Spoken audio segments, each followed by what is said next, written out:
Law school isn't for everybody. Here are some ways to tell that it's not the right choice for you. Number 1, you hate reading. If you don't like reading, then law school is definitely not the place for you, because we have a lot, and I mean a lot of reading. Like every day you'll have 2 to 3 hours of reading of dense case law, and it's near incomprehensible when you're first getting started. And unlike some of your undergraduate textbooks and some doctors' textbooks and pharmacist textbooks, none of ours have any pictures. And this doesn't just end with the end of law school. This carries on throughout your entire career as a lawyer.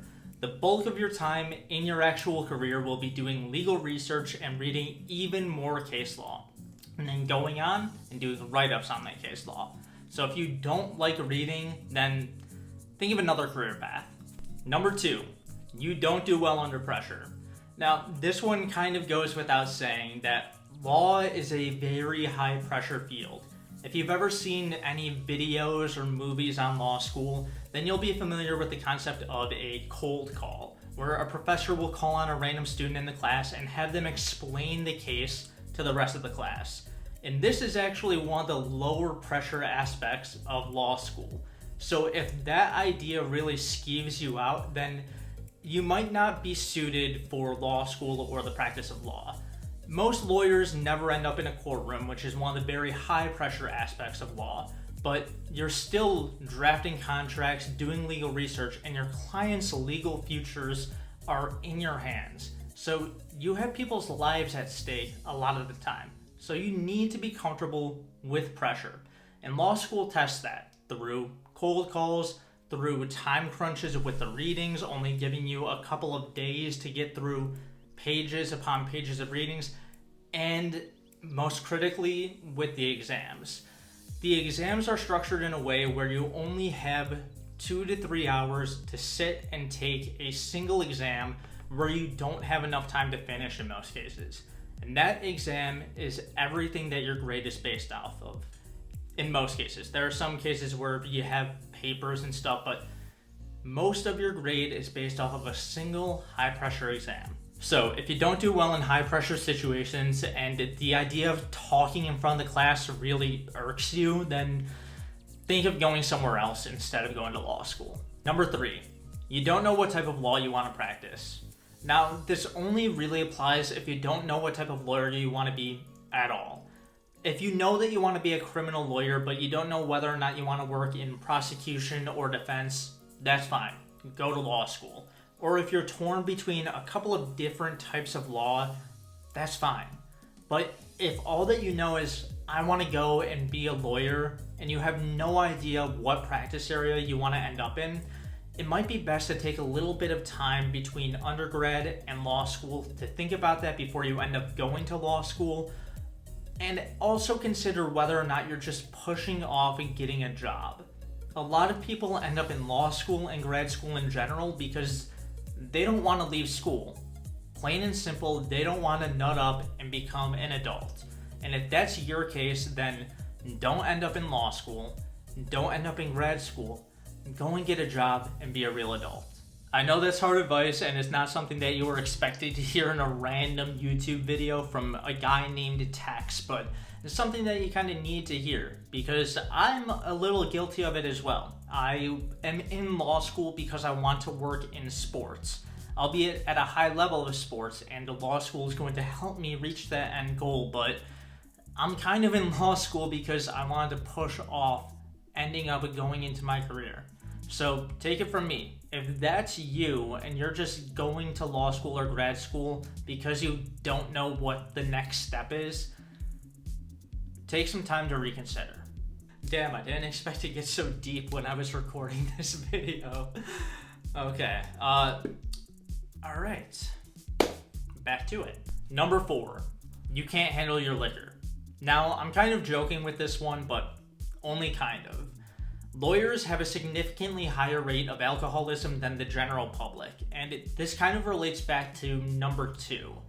Law is a very high-pressure field, and we like to de-stress.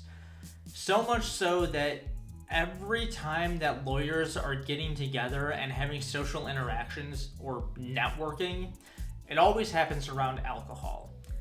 You'll notice in law school that almost all of the social events are bar reviews and mixers. And bar reviews are student bar association, your basic student government, putting together events at local bars. You are going to be drinking a lot, or you're going to be skipping out on a lot of social interactions. Unless you have a stronger will than the rest of us, in which case, good on you.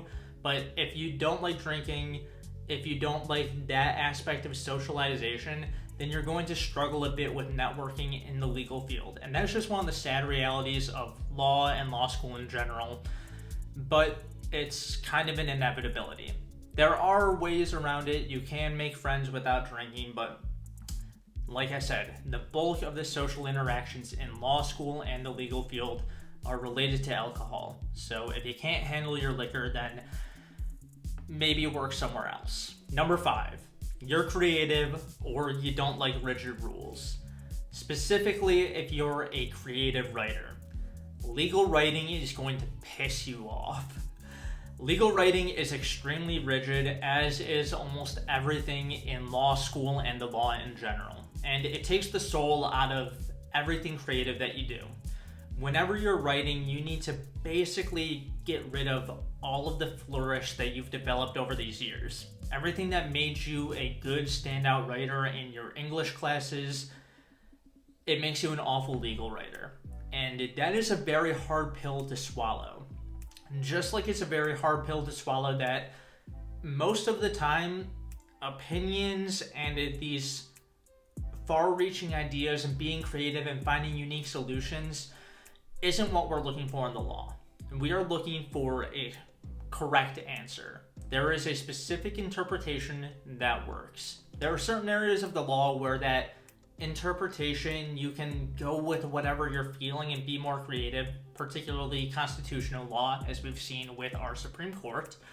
But in most situations, law is very rigid. So if you're a creative person, and specifically creative writer, law is going to feel very oppressive for you. This isn't to say that it can't be done, but it's going to be a lot more difficult. And you're going to feel like you're suffocating the first time that you have to write a brief or a memo. But if you want to go to law school anyways, just know that you'll get through it. Number 6, you're only in it for the money. A lot of people, when you ask them to think of a lawyer, they think of something out of Suits. A corner office, a massive paycheck, and all of this power and respect. And that's not what the law is. The vast majority of lawyers are criminal lawyers, family law lawyers. They work in trust wills and estates, energy law, Indian law, all of these other types of law. Very few lawyers ever end up in business law, big law, corporate law, whatever you want to call it. The lawyers that do end up making a ton of money, but those jobs are very, very rare and very difficult to get. You basically need to be going to a top university and being a top student in your school. And if you're able to do that, then good on you. But for most people, that's pretty unrealistic. So if you're planning on going to law school because you want to be Harvey Specter, take the time to think about how saturated the legal market is and how realistic it is that you're going to be one of those top students getting one of those top jobs. I'm not saying that's impossible. I'm just saying that it's not extremely likely. And if that's your only goal as a lawyer, then maybe it's time to take a step back and think if there's another way to achieve that goal. Number 7. If you watch this video all the way till the end, waiting for me to say something or some category that applies to you, then law school's not for you. If you've been on the edge and looking for a way out, then don't go. If the only reason why you're planning on going is because you feel pressured or like you need to, then law school isn't right for you. You don't need me to tell you that. You knew it all along, and you just needed some confirmation. So think about what you actually want to do. Go do that instead. And if after all of that you still think that law school is right for you, I recommend that you check out this video on the 12 things you need to know before going to law school.